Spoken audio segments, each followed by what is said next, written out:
Well, hello. So this is Workaday Hollywood, another episode, and my name is David Adams Hood. And my name is Kevin R. Livingston, and today our guest is the incomparable Mr. Zachary Smith, a cinematic photographer and actor. Welcome, sir. Hey, thank you. I'm Welcome. glad to be here. The first question, of course, is what is a cinematic photographer? I think everybody knows what an actor is.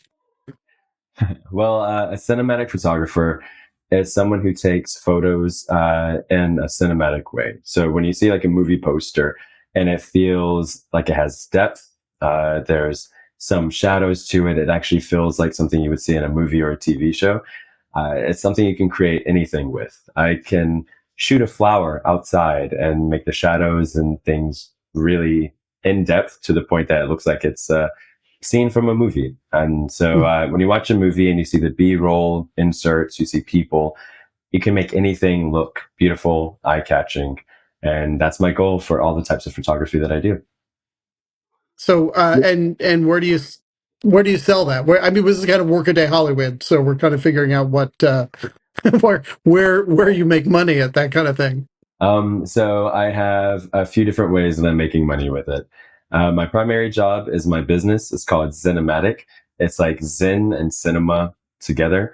It's more so about going in and creating these headshots with actors, actresses, musicians that really capture an energy of how they would like to be represented.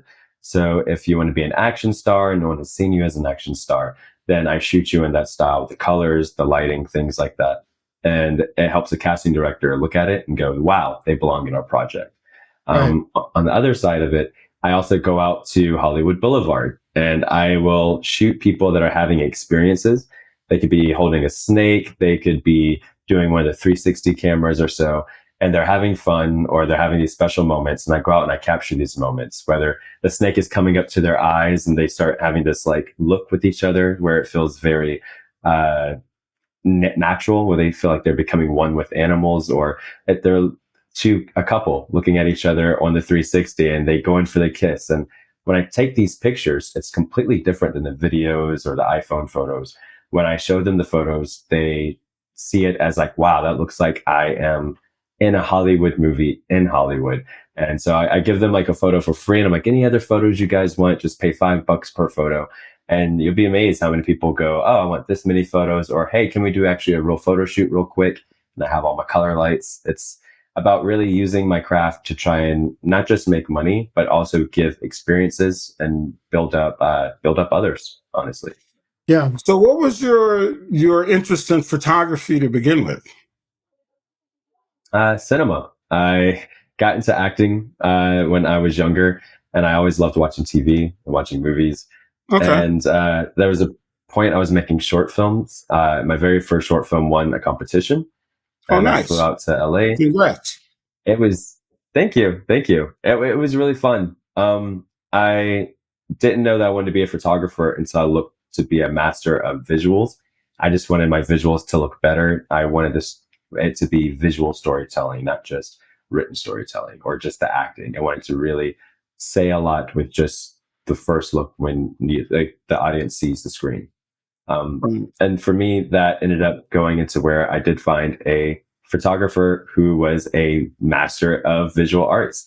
And I kind of did a whole happenstance where it was all accidental and manifestation at the same time, finding him.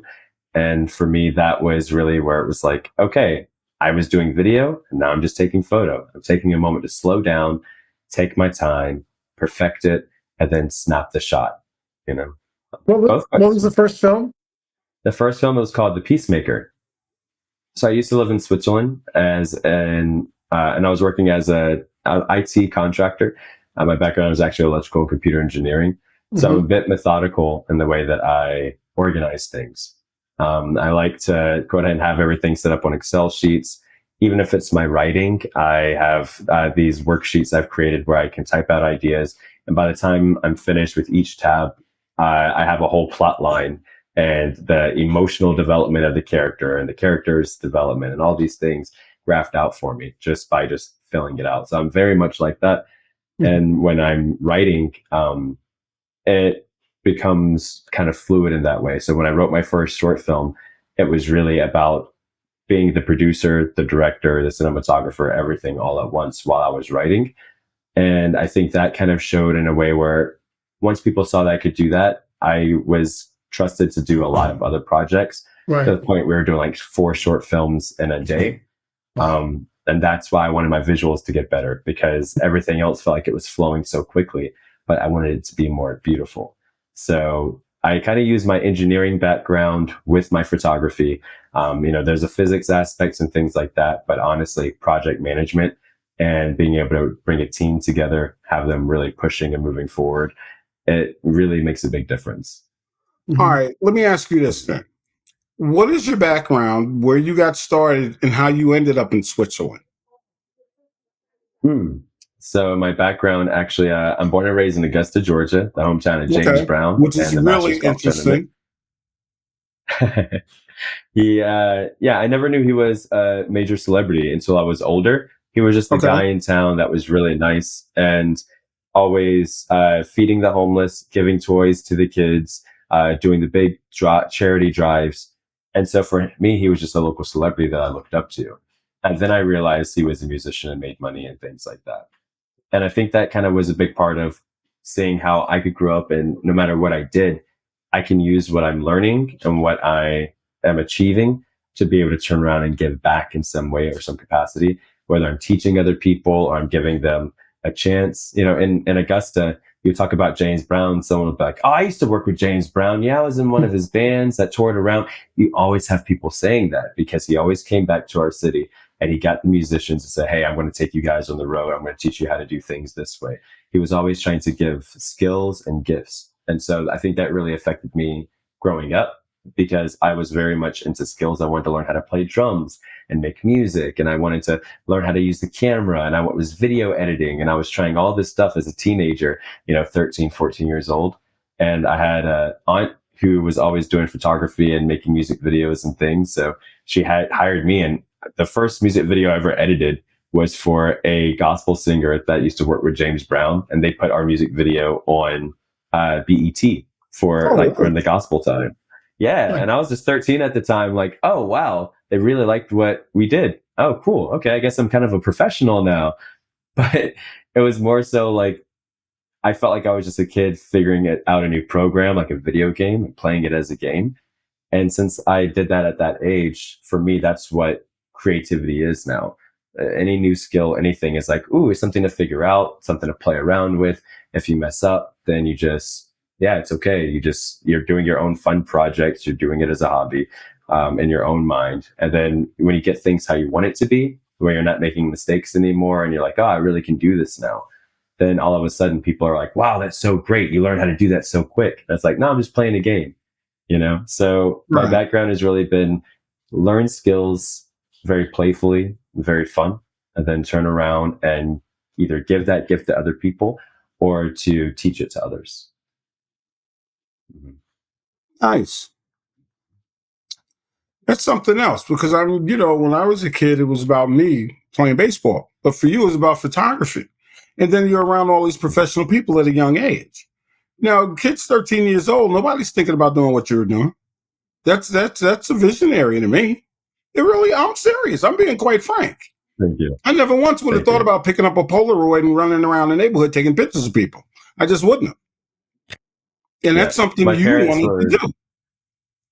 My parents were very, my dad's very skill based, and he was always teaching us like, okay, this is how you change a tire. This is how you fix a sink. This is how you fix drywall. Very much into making us very independent at a young age. But my sister also helped blaze the trail, because she started college when she was 16. And then I ended up starting college when I was 16, because I'm like, oh, it's possible. Oh yeah, it should be easy. I saw what she was learning and I'm like, oh, that's not too hard. Oh yeah, I can skip high school. So after my 9th grade year, I just went to college full time. And that's where I had the time to walk around and take photos of other students and make music and skateboard in the parking lot with my friends, because we just had a few classes a day. But that gave me the time and the energy to be able to play, do science experiments in my engineering lab. I had a Tesla coil. I was doing all this stuff. And all these things really made a big impact on who I am today, because it wasn't the fact that I could do things smarter than everyone else. People just gave me resources and time to be able to play without stressing me out. Like, oh, you have to be super smart at this. You have to be Yeah. good at this. I just played and it was fun. I think humans, all humans, learn best through play. I mean, I think that's, just experimenting and succeeding, failing, trying, noodling around, thinking. These are much more, successful learning tools than memorizing and repeating and Mm-hmm. So daily testing. do me a favor and tell the audience what it's like to be a young man in Europe. Because a lot of Americans never leave this country, ever. And most Americans Okay. don't even have a passport. All right. So one thing that being a young man in Europe really showed me, a young American in Europe really showed Right. me, is that every country is vastly different, but within each country, every city can be vastly different as well. So the idea of prejudices doesn't really ever make sense, like ever. You can say something is very Swiss, okay, but that's really, you're talking about someone from Bern. In Zurich, they don't do it like that. Or, in Geneva, they're completely different. They speak French over there. They have a French way of like thinking. In the Italian part of Switzerland, they have an Italian way of thinking. When we say that something is very German or very, French, sometimes you're talking about just Paris. And when you realize that we aren't defined by our environments and that we are all individuals, yes, we get influenced by our environments, but we're not defined by them. So I very quickly stopped being an American living in Switzerland and started being a world traveler or a world citizen living abroad. And so instead of trying to compare my culture to everyone else, I would try and understand everyone's cultures. I would spend a lot of time with other people who are from other cultures that were living in this new culture. And even when I'm here back in the States, I still am hanging out with people from all over the world. So yesterday I was with a Finnish guy and an Argentinian guy. We were hanging out. And then that was after hanging out with our Australian friend. Like, it's diversity from every point of view, every perspective makes it to where you can really enjoy life and really just be, you're not trying to become something else or like try and validate yourself against anyone else. You just can be, I'm gonna.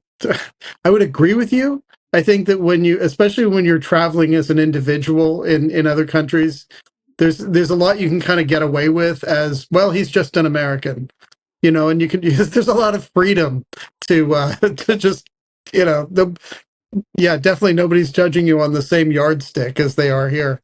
Mm-hmm. And Sure. honestly, coming from Georgia, when I first went to Switzerland, I was like, I'm escaping the South.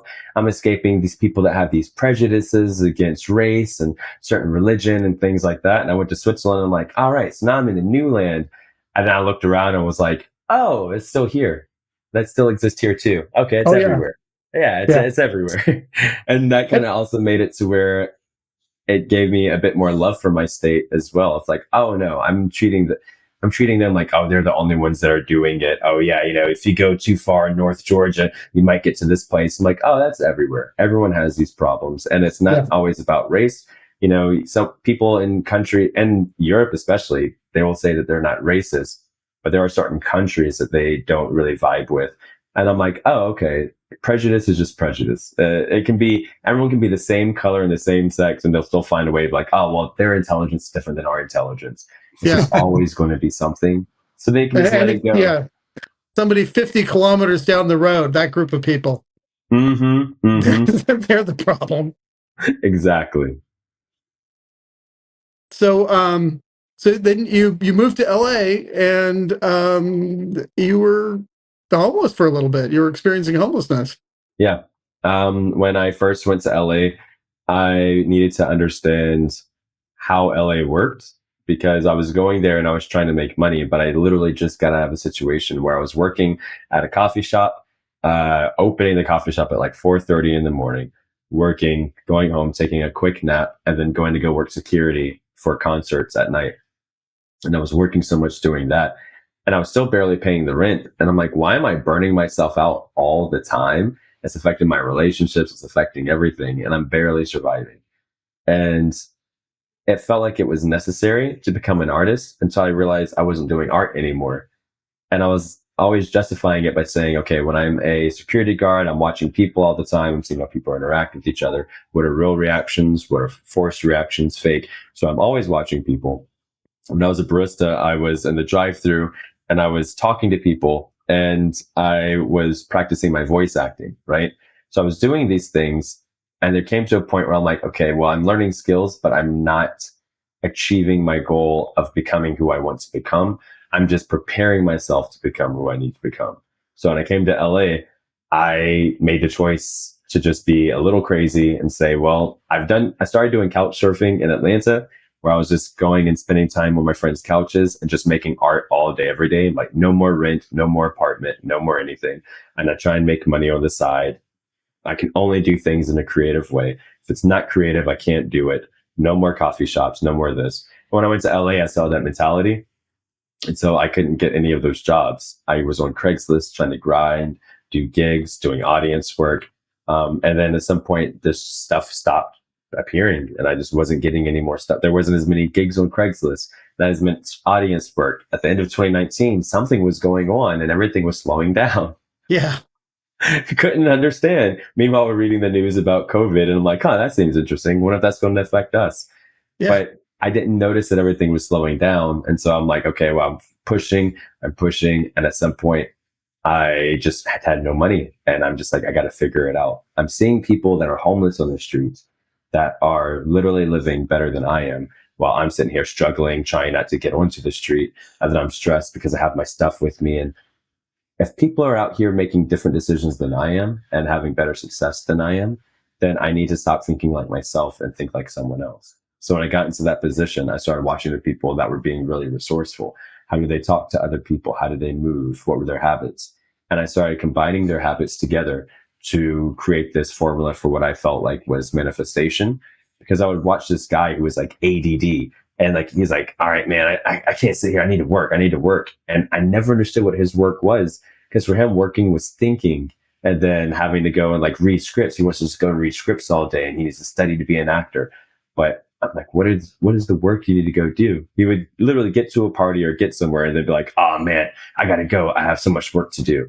But he wasn't working on anything specifically.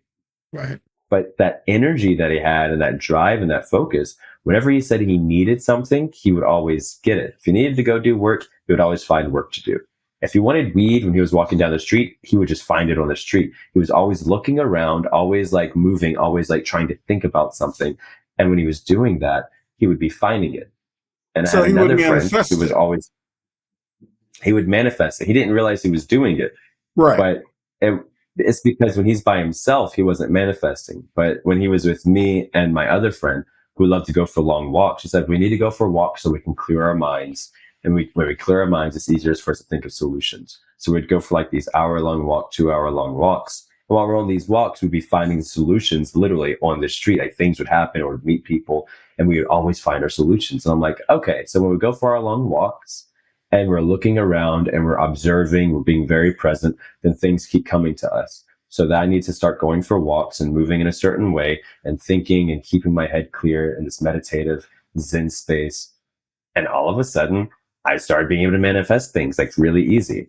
So after I was homeless and I went back to LA after I had went to Vegas because I had booked a gig where I got like $2,000. So I was like, now I can go sleep on my friends' couches, pay everybody back that helped me get like off the street, go back home for like a week or two. Now I'm back in LA. Everyone says, why are you in LA? You were just homeless. I'm like, because now I understand it. Now I get the manifestation. And I think what a lot of people don't understand outside of that experience is that sometimes homelessness, when the cost of a roof is so high, homelessness becomes a rational economic decision. That it's why am I spending all this money just to hold this thing up? Yeah, I mean, having rent is what determines if you're homeless or not. So when you think about it that way, a street sleeper is, I would call them street sleepers. They're people that are sleeping on the street. You have car sleepers. They're sleeping in their car. They're also homeless. You have hotel sleepers. who are still homeless, but they're in hotels. You have Right. couch sleepers who are sleeping on couch. Like, there's a lot more homeless people than we think, but we look at the people on Absolutely. the streets and we're like, oh man, that person's homeless. Meanwhile, the person you're walking with hasn't paid rent in a year and they've been trying to do house sitting. And sometimes they can't house sit. So they go and like look on Craigslist and try to sleep on someone's couch. And you have no idea because they're not telling you their struggles. They're just out here Yeah. grinding until it's done. Right. I used to see people when I was driving around because I was doing what Kevin does. I was doing Uber out there before I moved out. And I would see people, especially in downtown LA, there was a group where they would be getting out of their tent fully dressed for work, you know. Oh, Again, yeah. rational economic decision. You know, if you're going to Mm-hmm. spend that money or spend that time, you know, doing, and especially if you want to do what you love. Yeah. I don't judge that. But it's also Hollywood, right? Like nothing is what it seems here. I've walked by tents next to clubs and I see inside the tent and I see some nice high heel shoes in there. And I'm like, oh, the girls just getting ready in front of the club and then just going in. And I already know what kind of club that is. That's the one I don't really like because guys are always just going around buying girls drinks all the time and trying to flirt with them and take them home. And I was like, oh, that's a smart hustle. You get free drinks and a free place to stay. Okay, I get it now. Yeah. And it's like, I don't look down on anything. It's just everyone has their hustle. Like you Yeah. see everyone hustling out here. And if you really watch long enough, you see how people move and the equations. Yeah, but those clubs don't have milk service. They got bottle service. Hey, but when you go up to the bottle service, you see all those girls that are sitting there with the VIP guys, and the guys feel good. Like, yo, look how many girls I got over there. It's like, yeah, half those girls have no money at all, and they're just here getting free drinks, and then they get free dinners, and they get free stuff, and they're like, hey, I'm going to be a big actress, and I know how I'm getting it because these guys want to pay for it. Why not? I'm not doing anything wrong. I'm just showing up and chilling at the party. I love driving by these clubs on Friday, Saturday. You see the 30 Kardashian knockoffs, right? Trying to snag an NBA, NFL guy. And God forbid the guy on the bench because they'll insult him. Oh, you mean you don't start? You a scrub? Oh, you know how they do. Exactly. He ain't making no money. He didn't get his second contract yet. I ain't talking to him. Oh, yeah. I hear that kind of Which shit. is crazy. You've seen the ESPYs was here recently, and I volunteered for an ESPYs award, like a ceremony, not ceremony. It was like the after party, right? Right. And so I volunteered for it. I went and I'm seeing all these people that are coming, and I knew exactly who was going to be there. The people that are like, well, I'm looking for the ballers, I'm looking for this. I'm like, well, this isn't really the place where all the A-list celebrities are going to go for the after party.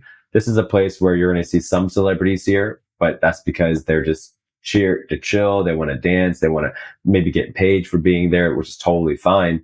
But then when I left the club, I was walking out with a girl whose shoes were hurting her feet and she could barely walk. And I was like trying to help walk her to her car. And I'm like, I'm just going to pick you up. I picked her up and literally 30 seconds from the door of the after party where it was supposed to be bam and everyone was trying to meet celebrities, a limousine pulled up full of pro athletes. And they're like, hey, you guys need a ride? And I looked with her in my arms and I was like, hey, bro, yeah. And these guys were like legit. Like they were showing us pictures of them with presidents and things like that. And I was like, yo, that's really cool. And I was recognizing a couple of them and I'm like, okay, this is the real part that people are looking for. But it's not in those places where you're going to be like, oh, I'm going to an industry event. I'm doing that. No, man, it's the people when they're just being authentic and they just want to give you a true experience. Like, oh, I'm from LA. I just wanted to make sure that you had a good experience here and make sure that you guys get to where you need to go safely. And I'm like, yeah, that's the real LA. Whenever you meet celebrities, it's always like that. When you meet people that are in the industry, they're always acting like that because that's a different energy, you know? Yeah. Had to pick her up, huh? Had to. Hey, but you know what? It's late at night in Hollywood. I'm not going to be like, all right, good luck. It's like, nah, I'd rather just be like, all right, you're light enough. Just pick her up and just start trying to carry her over to her car and then just make it. Because, everything isn't what it seems, but. Now, I would have been doing those Peloton jokes. Gee, you're a little hefty, ain't you? You better leave them ribs alone, huh? Get off that cornbread.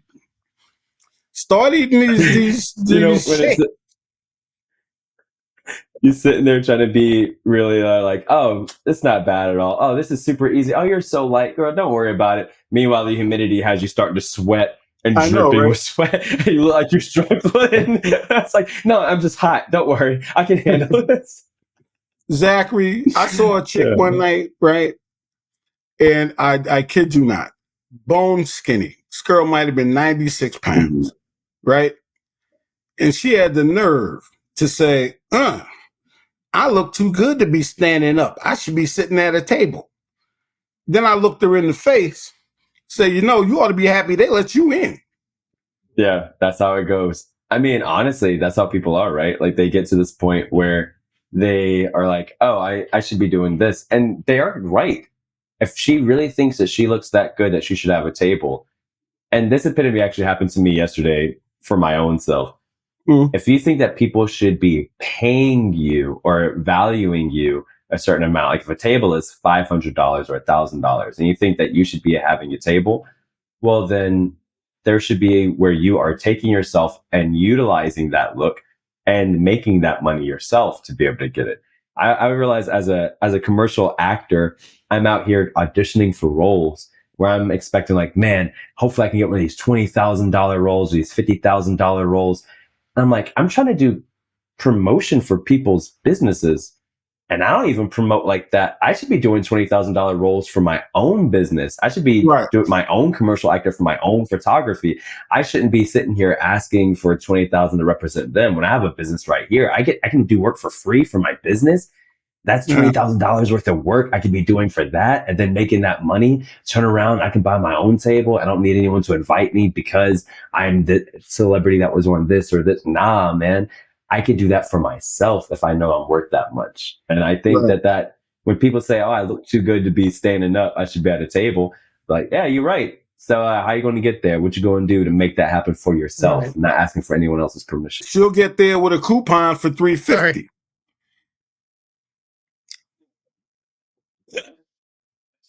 I love on that David's note, face. I have a note here about Russell Brand. Mm-hmm. We went through the things before so quickly, but what was the story about Russell Brand? It's kind of this full circle situation. When I first was leaving Switzerland, so actually to answer your question from before, I moved to Switzerland because I fell in love with a Swiss girl, and then I stayed because I had a job as an IT guy. So I ended up getting a job while I was there, but it didn't work out in the relationship. Yeah. When I left Switzerland, I wanted to do about 2 weeks backpacking in Italy, and that became 4 months of backpacking around Europe. I just didn't stop. I didn't know how much money I had in my bank account. I was like, I'm just going to live frugally. One of the reasons when people ask me why it was even an option for me to be homeless or like figure out how to do that, I was like, well, when I was traveling as a backpacker, I realized I don't need a lot and I can figure things out. And I have been very resourceful. I'll talk to people and things. And it's very interesting the resources people describe to you, because you're not always trying to be like, oh, can you give me a place to stay? Like, oh, yeah, I want to do this. Like, oh, well, actually, a buddy of mine is looking for someone to crash at his place just to water the plants and take care of the.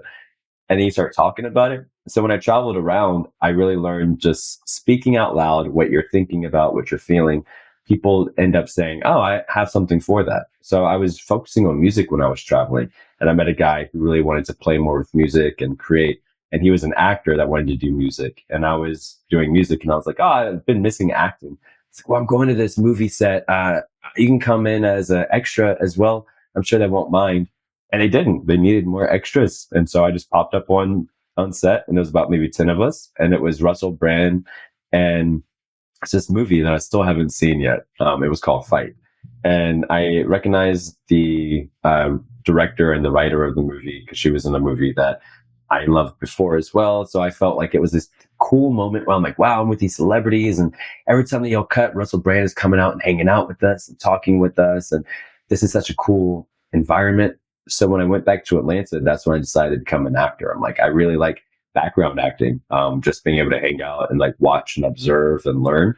And learning for me is more important than trying to be in the front. I'm like, oh, look at me, guys, I've done this. Like, nah, I want to learn how the cameramen are operating. I want to learn how the lighting is done. I want to learn how an actor goes from, hanging out with this. And then when they say action, they suddenly change everything and then be in character.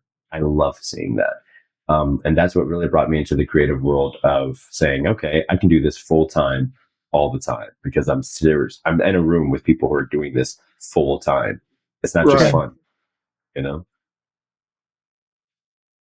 Interesting. So Yeah. Kevin, you have a question for Zachary about Oh, 20 we years from now? we have a question, right? That 20 years from now, do you think people will still be in a dark room, 300, looking at an 80-foot screen, or will they be in their living room streaming on an 80-inch television versus being in a movie theater? 20 years from now, given where technology is. 20 years from now is crazy. Like 20 years from now, you're sitting at home with a pair of glasses on and logged into your profile, and whatever day you had, whatever information you were given or whatever, it's going to create a TV show with characters that either calm you down because you had a stressful day, or they makes you laugh because you were feeling a bit sad that day and these situations were happening. I definitely, I'll say it this way. The reason I say 20 years is such a big deal, because a lot of Mhm. people, until you live to be 30 years old, you don't realize how fast technology is moving. When you're in your young 20s or you're in your teenagehood, you're like, oh yeah, technology is cool. I can do this. Oh, now it's evolved. Yeah, cool. I got a new feature. But in 1903, the Wright brothers flew the first airplane. In Right, 1945, they've already dropped a bomb on Hiroshima and Nagasaki with an right. airplane. And one of the Wright brothers was still alive to see that 40 years later. So when we think about 40 years where guys are like doing something that's considered impossible by everyone else, and then 40 years later, the technology is already existing to where they can't even imagine wars happening because the technology is so crazy. I see how visuals have been 20 years ago and how they are now, and we are in a completely different mode.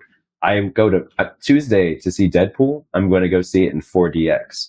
4DX is where the seats move when there's smoke on the screen. They hit fog machines in the theater, so the fog is in the theater.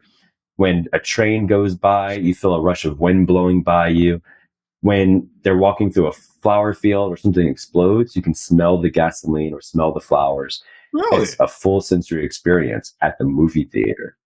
Right, It's right. it's a little like the movies you go see, Kevin, that are in black and white, and they have a live band playing.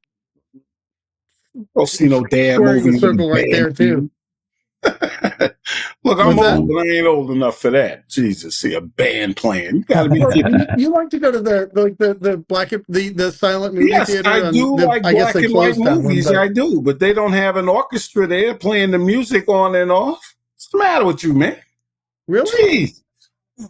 I I used to go to the one up in San Francisco. It was in the Castro. It's called the Castro, and they would play those old movies, and they would play the original score, so you could watch the movie like that. They play the original And score I'm on a damn significantly record. younger Yeah, than you. okay. I get it. The guy behind the curtain with a record and a needle and he turning it on. I get vinyl. I get it.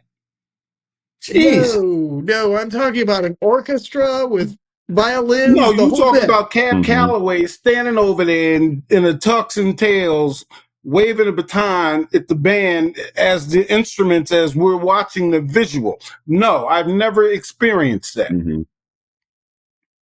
You Okay. Well, should. I It is have, really nice. and as I said, I'm significantly younger than you. Oh, he's younger than me, So, but he knows about all so that my old shit, question, right? You know Hey, what you do, at the Zach? Hollywood Ask him Bowl, for his don't show it. AARP card. Hey, oh, I have an if AARP you get, card. but I have an AARP card. You can get it I'm gonna at have to any report you. age. that's true. Um, no, if you get a chance to watch a a silent film that way, do it. It's Yeah. pretty amazing. Um, So my question, it's just kind of like, give me a celebrity story, not an important celebrity story, just a silly, low level, unimportant celebrity Mhm. story. Okay. So the weird thing about Hollywood is that I don't know if I'm not seeing all the celebrities around me, or if I end up just perceiving the celebrities that are the ones that I always liked as a kid. But for some reason, I keep running into like childhood beings of my childhood.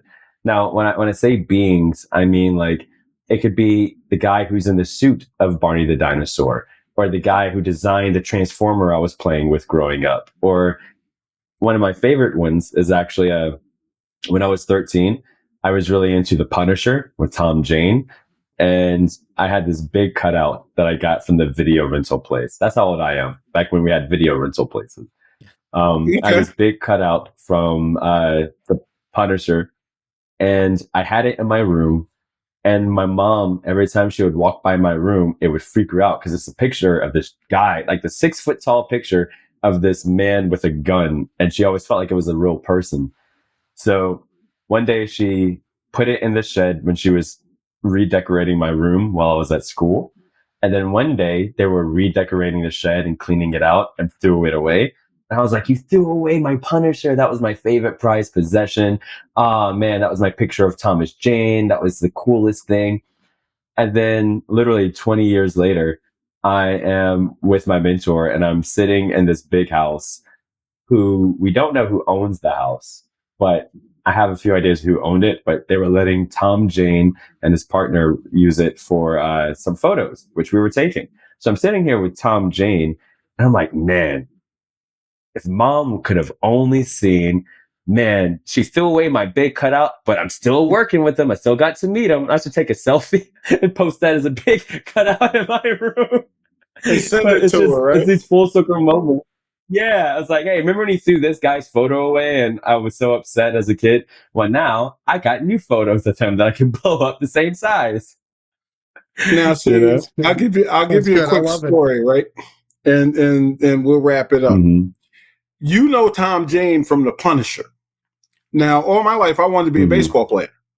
So in Mickey Mantle's, Mm-hmm. in Billy Crystal's movie 61, Tom Jane played Mickey Mm-hmm. Mantle. That's how I didn't even know who you're talking about. Oh, okay. Love that guy. He's dope. I love seeing him in real life because it's funny how he slowly became more of the Punisher and like the Punisher type, like the action Yeah, hero guy yeah. as he got older. So even hanging out with him, he might be hitting his vape, but he's hitting it the same way as like an action hero in the 80s hits a cigar. He's like, yeah, man. So I was at the grocery store the other day and the price of avocados really went up. I was like, cool.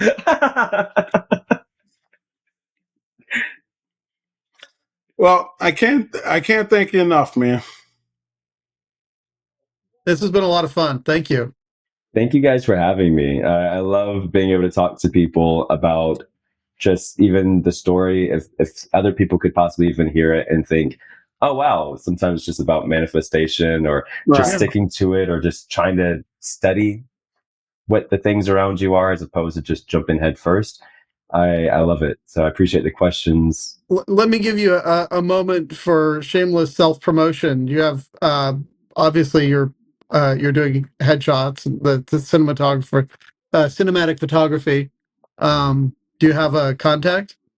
Yes. If you would like my website, it is zenematic.com. That's ZENEMATIC.com. And my Instagram is Zachary I Smith. So my middle name is Isaiah. I'm the only Zachary I on Instagram. So as soon as you type in Zachary, ZACHARY, SMITH, you'll find me. Cool. Yeah. And I do all types of photography. I just bring the cinematic look to it all. So if it's an event, a concert, it's going to look like a movie of the event or a movie of the concert. That's always our goal. Nice. All right. Thank you. Thank you guys. Have a great day, man. You too. Thank you guys again. See you. You're welcome. So that was a good interview. That was a good interview. I really liked Zachary. I He's told you very he was an enthusiastic. interesting guy. Told What? you he was an interesting guy. Yeah. He's very, very upbeat and very enthusiastic. It feels like me 25 years ago. No, no. You didn't know me But 25 years ago. true. Um, But what's so, interesting about him is how he's living his life. You know what I mean? I mean, sure. he's taking chances nobody in my world of things would even consider doing what he's doing. Right. You know, people need security, right? And what he's doing is chasing his dream and living it on his terms. Yeah. I admire that. People feel like they need security. Sometimes they don't need as much as they think. Um, that's fear. I did when I was 20 years old, and I know you had your experience in Germany. Um, but I lived in Taiwan for about a year, and I learned that I can sleep on plywood boards. I like him, like I kind of related to him talking about not needing that much. Um, I don't, I like my technology, but when you're overseas and you experience that, you experience where, you're one of 50 million people in a city, you do with less. So you're going to tell me you slept on the floor and your back didn't hurt? No, no. What happened was we were helping somebody. This guy, and I don't know what his Chinese name was, but his American name was um, Rocky Low, because he thought it sounded like rock and roll. So, so Rocky Low started this youth hostel with my friend and I as kind of assistants or helpers. We got a deal to sleep there. And then one night he said that he had to give our tatami mats to some ladies that had rented.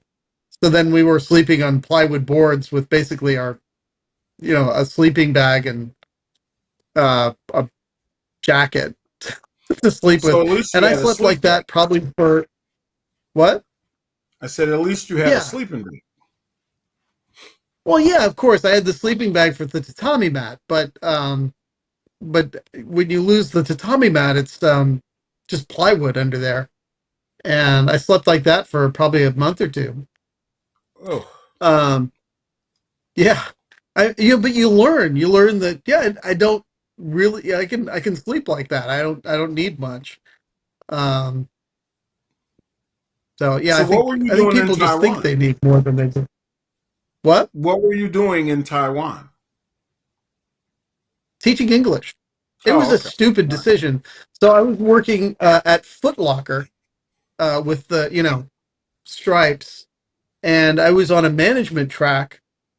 I was assistant manager at this Foot Locker, and my friend was traveling through Southeast Asia and sent me a letter saying, "Hey, I heard we can make money teaching English in Taiwan." So I thought, yeah, I don't really like working at Foot Locker anyway, so I just bought a one-way ticket to Taiwan.